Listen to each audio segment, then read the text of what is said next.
أعوذ بالله من الشيطان الرجيم. بسم الله الرحمن الرحيم. الحمد لله الذي أنزل على عبده الكتاب ولم يجعل له عوجا قيما لينذر بأسا شديدا من لدنه ويبشر المؤمنين الذين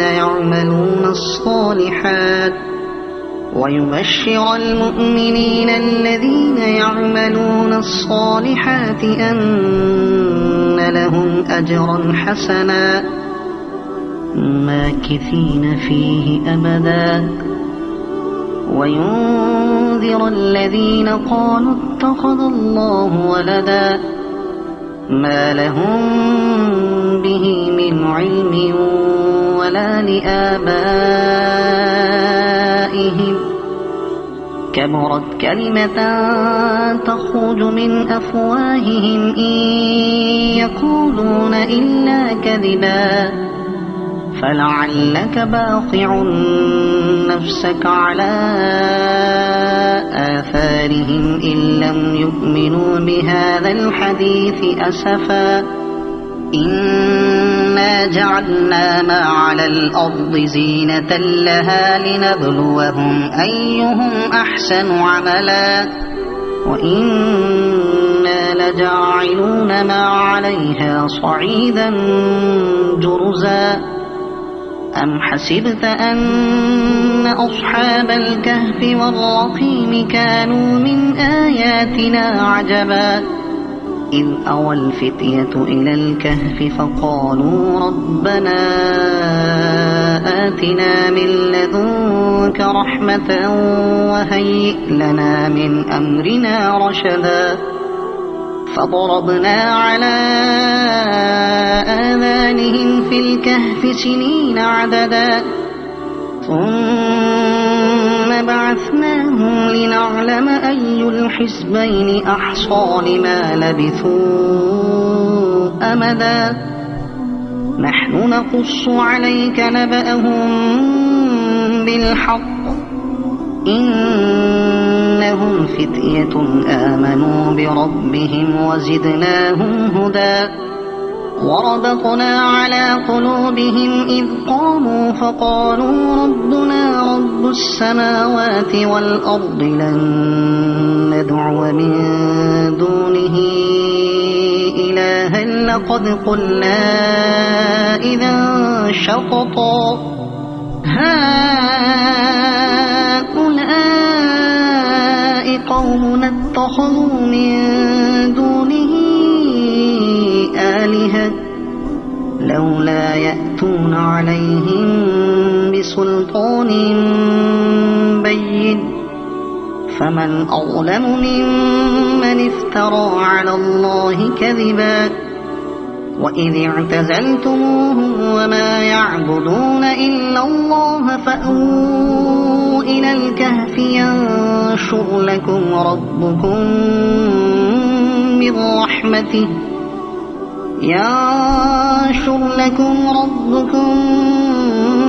من رحمته ويهيئ لكم من أمركم مرفقا وترى الشمس إذا طلعت تزاور عن كهفهم ذات اليمين وإذا غربت تقرضهم ذات الشمال وهم في فجوة منه ذلك من آيات الله من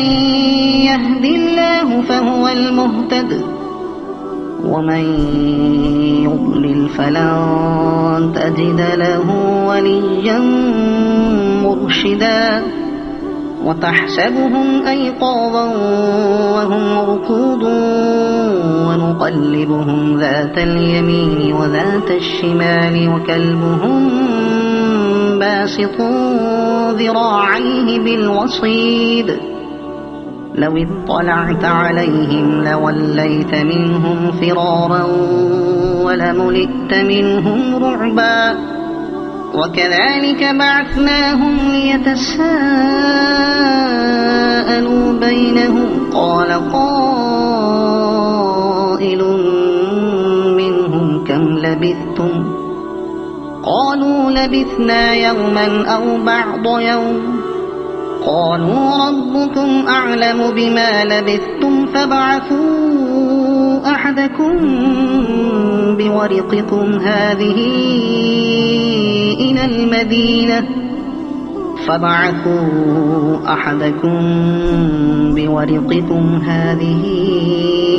إلى المدينة فلينظر أيها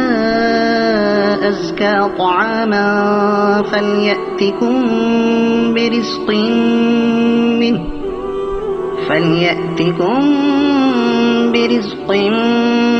منه وليتلطف ولا يشعرن بكم أحدا إنهم إن يظهروا عليكم يرجموكم أو يعيدوكم في ملتهم ولن تفلحوا إذا أبدا وكذلك أعثرنا عليهم ليعلموا أن وعد الله حق وأن الساعة لا ريب فيها إذ يتنازعون بينهم أمرهم فقالوا ابنوا عليهم بنيانا ربهم أعلم بهم قال الذين غلبوا على أمرهم لنتخذن عليهم مسجدا سيقولون ثلاثة رابعهم كلبهم ويقولون خمسة سادسهم كلبهم رجما بالغيب ويقولون سبعة وثامنهم كلبهم قل ربي أعلم بعدتهم ما يعلمهم إلا قليل فلا تمار فيهم إلا مراء ظاهرا ولا تستفت فيهم منهم أحدا ولا تقولن لشيء إني فاعل ذلك غدا إلا أن يشاء الله واذكر ربك إذا نسيت وقل عسى أن يهديني ربي لأقرب من هذا رشدا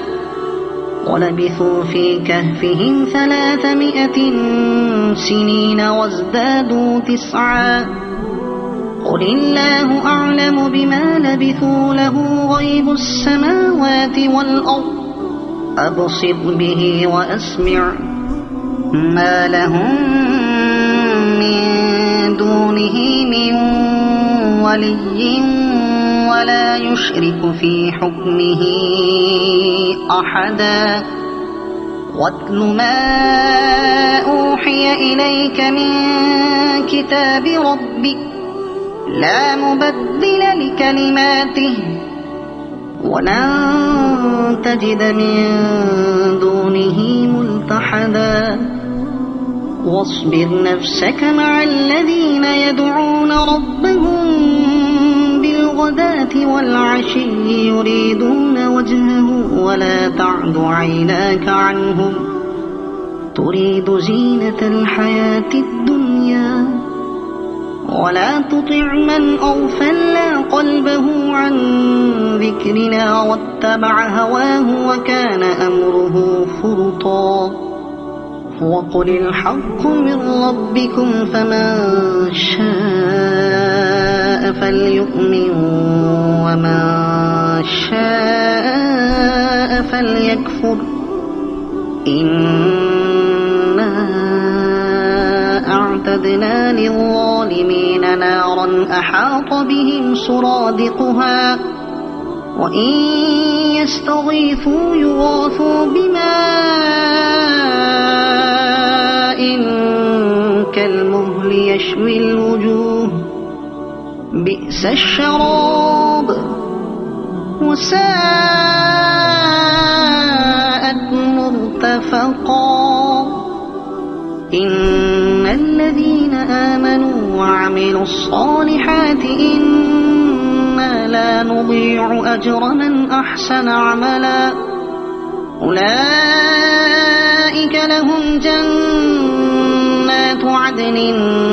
تجري من تحتهم الأنهار يحلون فيها من أساور من ذهب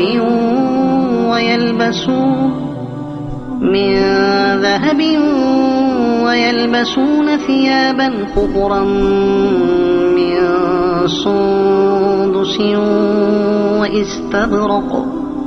من سندس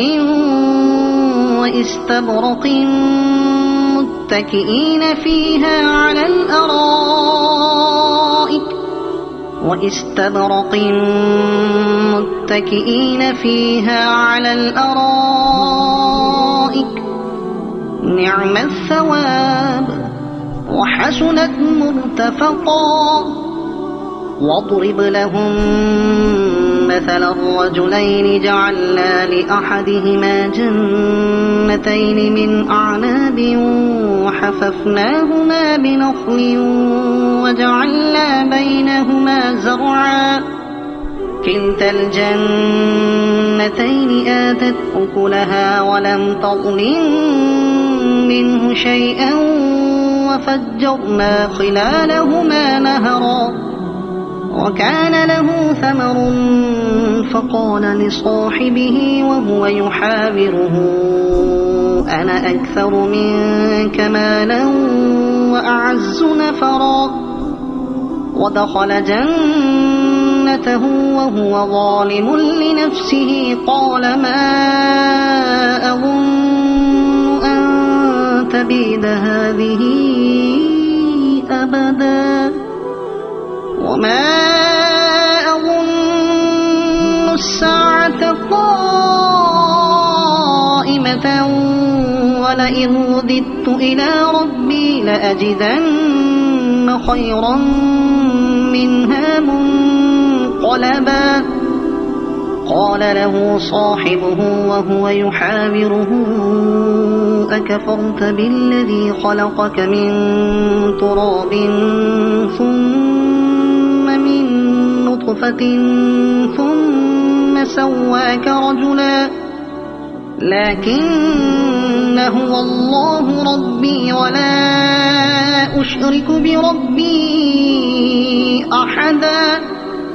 ولولا إذ دخلت جنتك قلت ما شاء الله لا قوة إلا بالله إن ترني أنا أقل منك مالا وولدا فعسى ربي أن يؤتيني خيرا من جنتك ويرسل عليها حسبانا من السماء فتصبح صعيدا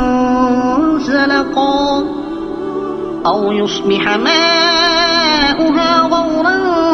فلن تستطيع له طلبا وأحيط بثمره فأصبح يقلب كفيه على ما أنفق فيها وهي خاوية على عروشها ويقول يا ليتني لم أشرك بربي أحدا ولم تكن له فئة ينصرونه من دون الله وما كان منتصرا هنالك الولاية لله الحق هو خير ثوابا وخير عقبا واضرب لهم مثل الحياة الدنيا كماء أنزلناه من السماء فاختلط به نبات فاختلط به نبات الأرض فأصبح هشيما تذروه الرياح وكان الله على كل شيء مقتدرا. المال والبنون زينة الحياة الدنيا والباقيات الصالحات خير عند ربك ثوابا وخير أملا. ويوم نسير الجبال وترى الأرض بارزة وحشرناهم فلم نغادر منهم أحدا وعرضوا على ربك صفا لقد جئتمونا كما خلقناكم أول مرة بل زعمتم أن لن نجعل لكم موعدا. ووضع الكتاب فترى المجرمين مشفقين مما فيه ويقولون يا ويلتنا ما لهذا الكتاب لا يغادر صغيرة ولا كبيرة إلا أحصاها ووجدوا ما عملوا حاضرا ولا يظلم ربك أحدا. وإذ قلنا للملائكة اسجدوا لآدم فسجدوا إلا إبليس كان من الجن ففسق عن أمر ربه أفتتخذونه وذريته أولياء من دوني وهم لكم عدو بئس للظالمين بدلا. ما أشهدتهم خلق السماوات والأرض ولا خلق أنفسهم وما كنت متخذ المضلين عضدا. ويوم يقول نادوا شركائي الذين زعمتم فدعوهم فلم يستجيبوا لهم وجعلنا بينهم موبقا.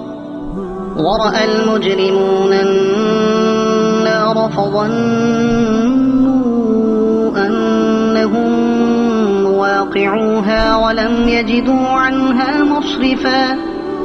ولقد صرفنا في هذا القرآن للناس من كل مثل وكان الإنسان أكثر شيء جدلا. وما منع الناس أن يؤمنوا إذ جاءهم الهدى ويستغفروا ربهم إلا أن تأتيهم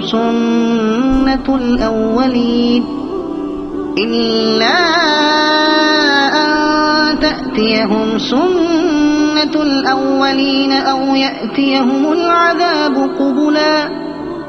وما نرسل المرسلين إلا مبشرين ومنذرين ويجادل الذين كفروا بالباطل ليدحضوا به الحق واتخذوا آياتي وما أنذروا هزوا. ومن أظلم ممن ذكر بآيات ربه فأعرض عنها ونسي ما قدمت يداه إنا جعلنا على قلوبهم أكنة أن يفقهوه وفي آذانهم وقرا وإن تدعهم إلى الهدى فلن يهتدوا إذا أبدا. وربك الغفور ذو الرحمة لو يؤاخذهم بما كسبوا لعجل لهم العذاب بل لهم موعد لن يجدوا من دونه موئلا. وتلك القرى أهلكناهم لما ظلموا وجعلنا لمهلكهم موعدا وإذ قال موسى لفتاه لا أبرح حتى أبلغ مجمع البحرين أو أمضي حقبا فلما بلغا مجمع بينهما نسيا حوتهما فاتخذ سبيله في البحر سربا فلما جاوزا قال لفتاه آتنا غداءنا لقد لقينا من سفرنا هذا نصبا قال أرأيت إذ أوينا إلى الصخرة فإني نسيت الحوت وما أنسانيه إلا الشيطان أن أذكره واتخذ سبيله في البحر عجبا قال ذلك ما كنا نبغي فارتدا على آثارهما قصصا فوجدا عبدا من عبادنا آتيناه رحمة من عندنا وعلمناه من لدنا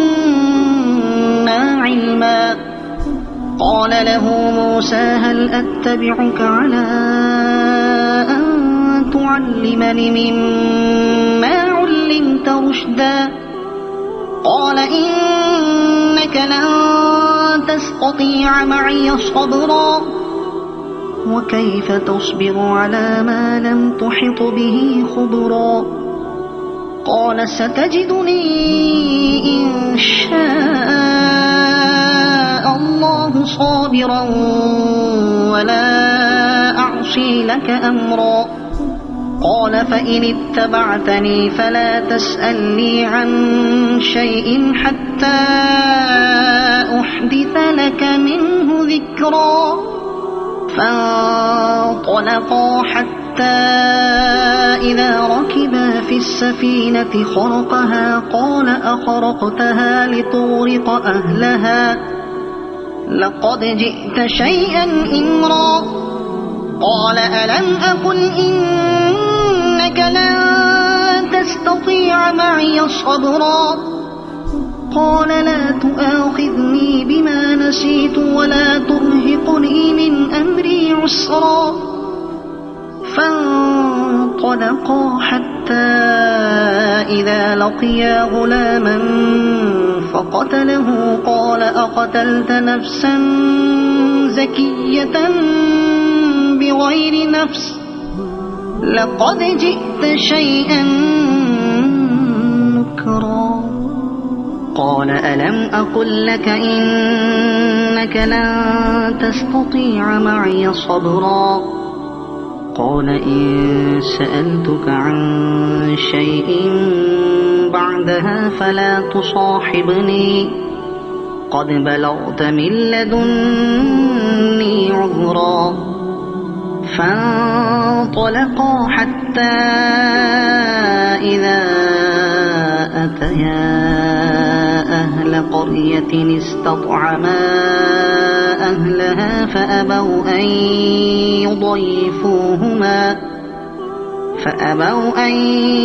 يضيفوهما فوجدا فيها جدارا يريد أن ينقض فأقامه قال لو شئت لاتخذت عليه أجرا قال هذا فراق بيني وبينك سأنبئك بتأويل ما لم تستطع عليه صبرا أما السفينة فكانت لمساكين يعملون في البحر فأردت أن أعيبها وكان وراءهم ملك يأخذ كل سفينة غصبا وأما الغلام فكان أبواه مؤمنين فخشينا أن يرهقهما طغيانا وكفرا فأردنا أن يبدلهما ربهما خيرا منه زكاة وأقرب رحما. وأما الجدار فكان لغلامين يتيمين في المدينة وكان تحته كنز لهما وكان أبوهما صالحا فأراد ربك أن يبلغا أشدهما ويستخرجا كنزهما رحمة من ربك وما فعلته عن أمري ذلك تأويل ما لم تسطع عليه صبرا. ويسألونك عن ذي القرنين قل سأتلو عليكم منه ذكرا. إنا مكنا له في الأرض وآتيناه من كل شيء سببا فأتبع سببا. إنا مكنا له في الأرض وآتيناه من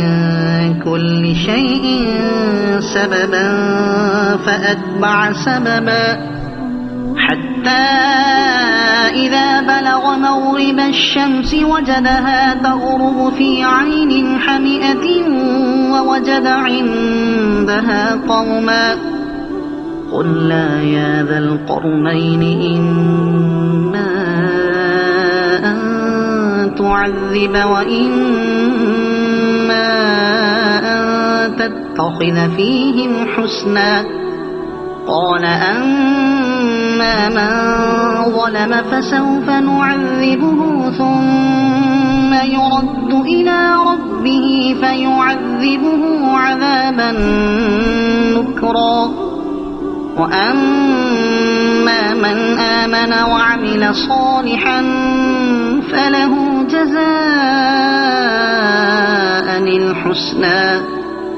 وسنقول له من أمرنا يسرا. ثم أتبع سببا حتى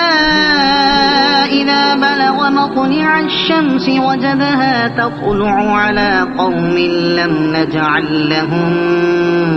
من دونها سترا كذلك وقد أحطنا بما لديه خبرا. ثم أتبع سببا حتى إذا بلغ بين السدين وجد من دونهما قوما لا يكادون يفقهون قولا. قالوا يا ذا القرنين إن يأجوج ومأجوج مفسدون في الأرض فهل نجعل لك خرجا على أن تجعل بيننا وبينهم سدا. قال ما مكني فيه ربي خير فأعينوني بقوة أجعل بينكم وبينهم ردما. آتوني زبر الحديد حتى إذا ساوى بين الصدفين قال انفخوا حتى إذا جعله نارا قال آتوني أفرغ عليه قطرا. فما استطاعوا أن يظهروه وما استطاعوا له نقبا.